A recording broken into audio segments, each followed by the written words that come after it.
Welcome to AgriTalk and thank you for keeping it KT on Farmers TV. Today on AgriTalk, we are talking about the Big Four and the food security and how food security ties up to the other, contributes to the Big Four agenda. And with me today is Dr. Charles Chodo, who is a vet by profession, and he will be able to shed light on this conversation. Welcome to the show, Dr. Thank you. Tell us a little bit about the Big Four, and let's start by you telling us a little bit about what you do, and then we will go into the conversation. Thank you again, Mr. Keitanye, for having me in the studio to talk about this big agenda, the Yes. Big Four. About myself, I'm a veterinarian by training, and I started working as a vet or a veterinarian over 30 years ago, and worked in various parts of this country, starting in West Pokot around 1988, going to Nakuru, Kericho, Baringo, Machakos. I also had a short stint at the coast in Malindi and Mombasa, and currently I'm at the headquarters of Veterinary Services in Kabete, Okay. where I've been for the last 10 years. So I've been exposed to all the ecological zones of the country. In terms of production, agricultural production, I've seen it all, from the semi-arid lands to the so-called medium potential and high potential regions of our country. I also have an interest in environmental health, and I've pursued this at postgraduate level, master's and PhD, and I try to link environmental health to public health, okay, and even animal health. So in a summary, that's what I am. All right. And that's what I've tried to do. I'm now really at the tail end of my life in the civil service. That is nice. In a few years, I'll be exiting. I don't know what kind of history You will live. I'll write as I go. You've already written your history. Yeah. So now let's talk a little about the Big Four agenda.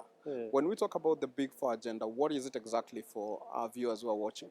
Yes, the Big Four agenda is a developmental plan that the current government came up with to boost certain areas in production and of our economy. And the Big Four agenda consists of 4 pillars, our components: food security, universal healthcare, manufacturing, and housing. So under food security, where agriculture comes in and livestock, there's a lot to be done. And the intention really is to achieve 100% food security for every household in the country. And so as government, we've done a lot of things, particularly at production level, to try and achieve this. As you may know, and as viewers may know, the factors of production are basically 3 when it comes to agricultural production. And 2 we have control over, that is land and water. And the other one, which is energy from the sun, we don't control. But we are blessed in this part of the world, Africa. We have abundant sunshine. Okay. The problem is in the land and the water. And as a country, in our younger days, at independence and even after independence, up to the 1970s and 80s, we were food secure. Every household had enough grains, had enough milk, and all these other types of food to eat. And so we had our storages full, the granaries were full, but certain factors have combined to lead us into the situation where we are, the situation of food insecurity, where 3 to 4 million Kenyans are chronically hungry. They don't have enough food. And these factors are to do with land, population, and then the environment. We've had a lot of land subdivision, particularly agricultural land in the country. And if you look at our bread baskets, the Rift Valley, Trans Nzoia, Uasin Gishu, a lot of that land that we used to see, the thousands of acres, reduced now to hundreds or even tens of acres because families have grown and there's been subdivision. And in other places like central Kenya, western Kenya, Kisii, people have small strips of land that is actually useless in terms of agricultural production. And with the subdivision of land, we have also tended to affect the environment.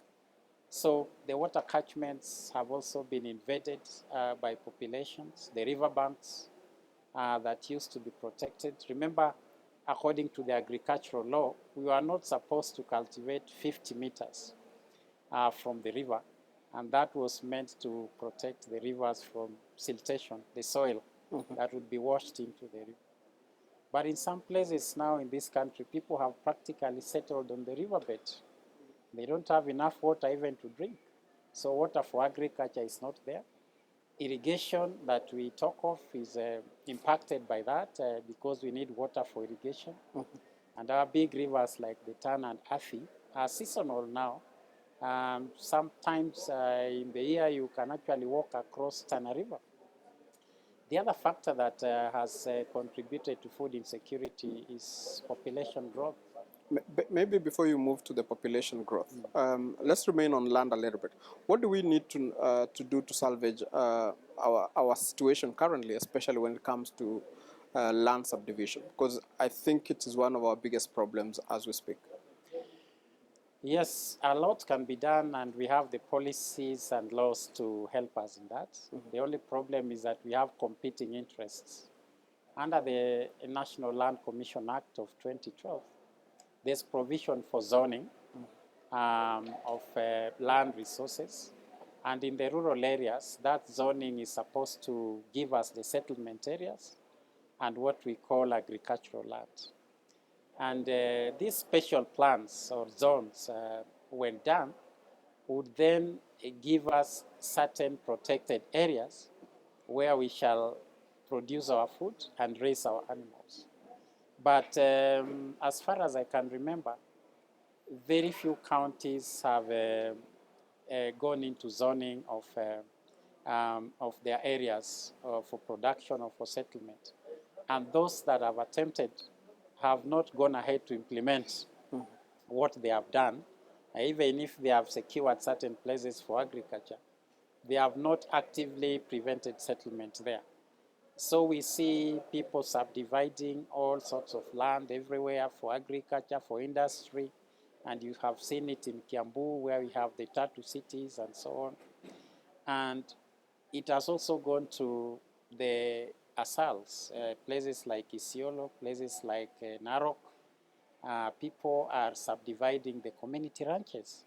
And now we have families owning 100 acres of what used to be community ranches that totaled up to 10,000 acres. And animals would migrate and move according to the seasons. There were grazing plans.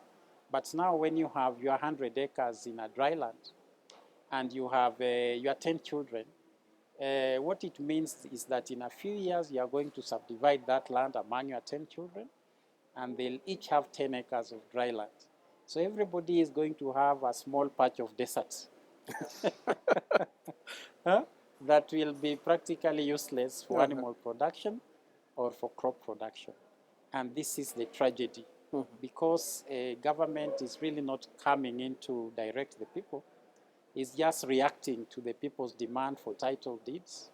And this has also become a political issue, you can see. And people are saying without titles, we cannot access credit like our colleagues or counterparts in the high potential areas or the rain-fed areas. And so we want titles, and now titles are being issued even in the asals. And this is really a big problem when it comes to food production. The government needs to put its foot down and say, this is agricultural land, we shall not use it for any other purpose. This is semi-arid land, we cannot subdivide it any further. It needs to be kept as community ranches for purposes of your migration, to be able to cope with the problems of climate change. And we have to learn from other countries also.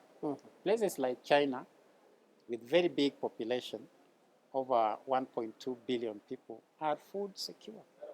And what they have done is they have protected agricultural land. In the constitution of China, 100 million hectares of land has been placed permanently under agriculture. And that threshold cannot be breached. They can't go below that, at least 100 million hectares. So whatever you do, you are not going to touch that land. It is meant for agriculture, livestock, fish production. So people are then settled in houses, in high-rise buildings, and so on.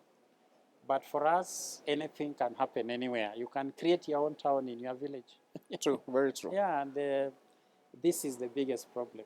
And so with destruction of land, then there is destruction of water catchments, and therefore there isn't enough water.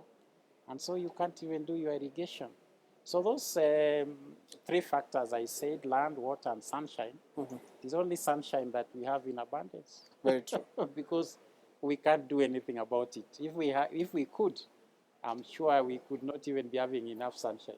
We would have created our own cloud. Yes, we can't have enough. So those are Okay. the primary factors. But as you go down the chain, Okay. there are other factors of diseases, both for plants and animals, that affect production. There are factors of inputs like fertilizers and genetics in animals, and the value addition and the marketing infrastructure that goes with it. Okay. You had also, before I interjected you the last time, started talking about how population also contribute to all this. Yeah. Maybe you can continue with that one. Yes. Population, according to the Kenya National Bureau of Statistics, is growing at over 1 million people per year. So every year we are adding more than 1 million people to the country. And that growth is practically very high. And government really needs to think very seriously how the people can be fed, how the people can get jobs. Population growth is not a bad thing in itself, but it has to be planned so that the economy grows ahead of the population. And then we have enough jobs, we have enough schools, we have enough hospitals, and we have enough food for the people. But what we are seeing is that that population growth is not accompanied by growth in these other factors of life. So in the villages, we have many people who are staying by the roadside because they don't have enough land. There are fights all over. You've seen people killing each other in parts of Nyanza, in Kisii, for example, because of land. And they are fighting over land for production. And it's very little land, so even if it was given to them, it would not be enough, because you have a family of 10 subsisting on land of less than an acre. And that is where they want to produce their food to eat and to sell. It's not enough. So we have to think well. First of all, Kenyans have to remember that it is really not for them to produce children. People just need to have enough. You don't need to have 10. What are you trying to prove to us? Huh? This land will be here and people will be here. Give room to others to have their children. People should just have the children that they can be able to handle. And the basic consideration must be food before you even think of education and other things. That is a major problem. The other problem is that with that increase in population and the degradation of the rural land, we have seen mass movement of people to towns because then people think as they migrate to towns, they are going to get jobs and have some money in the pocket for food. But the towns are also not prepared for them. We don't have industries because, again, the industries are are agriculture based. We need agricultural production to support industry in the towns, to produce jobs for the people that go to towns. So it's a vicious cycle. You destroy the rural lands, you don't have enough raw materials to feed the industry in towns. Then you go to towns, you don't have jobs there. So you end up in the slum, and the crime then goes up. Okay. And of course, food insecurity and all these other problems that we talk about, the health issues. If you don't eat enough, then you are going to be sick even before any infection comes. You just don't have enough food. Okay. So that again is also tied to the problem of housing. So the destruction of the environment at the rural setting is giving rise to many other problems down the line. The problem of food insecurity, the problem of health, the problem of housing, and even manufacturing. Because as I've said, our manufacturing is based on agricultural produce, and most of that is really food. So we process milk, we process coffee, tea, and so on, and this has to be produced somewhere. So population growth and the way we handle the population against land resources and water resources is very critical to our development. And government has to put its foot down. We know in parts of this country, women are actually rewarded for giving birth. And a while back, in some counties, some MCAs went around saying they would give 5,000 shillings to a woman who gave birth. And the reason for that is just votes. For votes. Yeah, people just want votes. But beyond that, these people are produced and they vote and they have to live. And they Very live true. for 20, 30, 100 years. And as they live, they'll need all these things we are talking about. So our politicians, our government, I think we have to think about this problem seriously. Because if we don't, then nature will take its course. Okay. Yeah, nature will take its course. When also we talk about all these things, there's also another big problem that we've been talking about lately, climate change and global warming. How is this all tied to the growth of population, the subdivision of land, the destruction of our environment, and also how is global warming affecting food production, and what do we need to do going forward? Yeah, climate change is a global phenomenon, and it's happening due to a number of factors, most of which are beyond our control as a country. But they are what we call adaptation factors and mitigation factors that as a country we can be able to apply to reduce the effects of climate change in our local environment. Climate change is driven by the increase of certain gases in the environment. And the main culprit is carbon dioxide. And carbon is produced from a number of sources. What has been blamed is manufacturing, and particularly using energy sources that are petroleum-based, what we call dirty energy, as opposed to clean energy from the sun and from the wind and so on. And the developed countries have been accused of this because they used a lot of coal, they used a lot of petroleum energy, they generated hydropower, which sometimes also tended to affect the level of carbon in the atmosphere. So the accumulation of carbon is what tends to contribute to global warming. That's the major contributing factor. There are other gases like methane and nitrogen oxide, but the main one is carbon. So as a country, if you look at our contribution of carbon, it's actually low because our manufacturing is still quite small. Manufacturing only accounts for about 14% of our GDP. And so the carbon that is affecting us is coming from other parts of the world. But we have aggravated the problem. And the ways we have done that is by not doing what we should have done to mitigate the effects of climate change, destruction of the environment. The trees and the forests of vegetation are carbon sinks. These are meant to absorb that carbon that is in the atmosphere that contributes to global warming. We have destroyed most of those trees, and this has meant, therefore, that effects of climate change, and we've seen drought and floods, have been very severe in our country. So we need to go back and tend our environment as we should, so that we mitigate some of these effects. The rise in temperature is affecting our agriculture in two ways. In some places, it's actually making agriculture better because remember, the crops need sunshine. They also need that carbon dioxide to thrive. But what is becoming a problem is the water, because we do not have enough water all the year round to support crop production. When it rains, it is very heavy, and because we do not have enough forest to absorb the water and release it slowly to the environment, all of it runs to the lake, and we have floods along the line, and that destroys our crops. Then the following years, we have drought because we couldn't conserve any water, and then we have a shortage.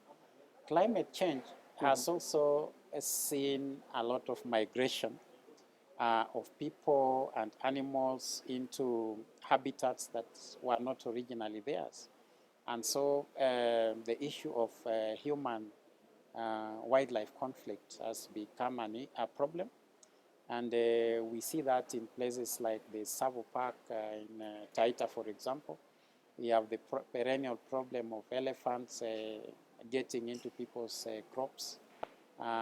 In Maasai land, you have the lions crossing into people's homes to eat goats and sheep because they can't get the gazelles.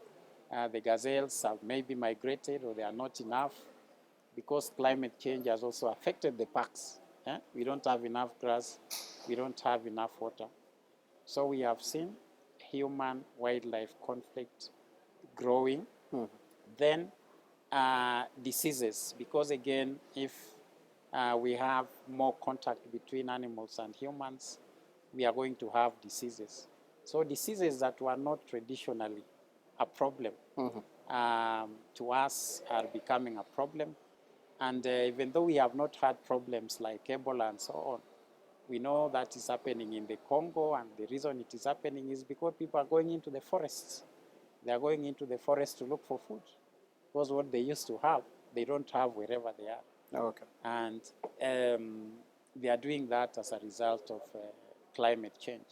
So climate change has actually affected production in a big way, agricultural production, animal production, and this, of course, goes to affect food security and manufacturing and even healthcare or the health of the people.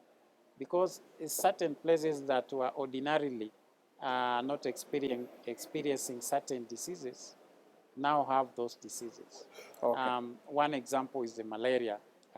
Malaria that we used not to have in certain highlands. Doc, maybe before we go to that, I'm told we need to take a short commercial break, and then we'll come back and continue with that conversation.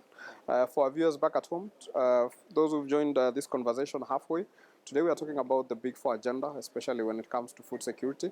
And with me is Dr. Charles Ochodo, who is helping us unpack this conversation. We are just taking a short commercial break, but we'll be back in a few.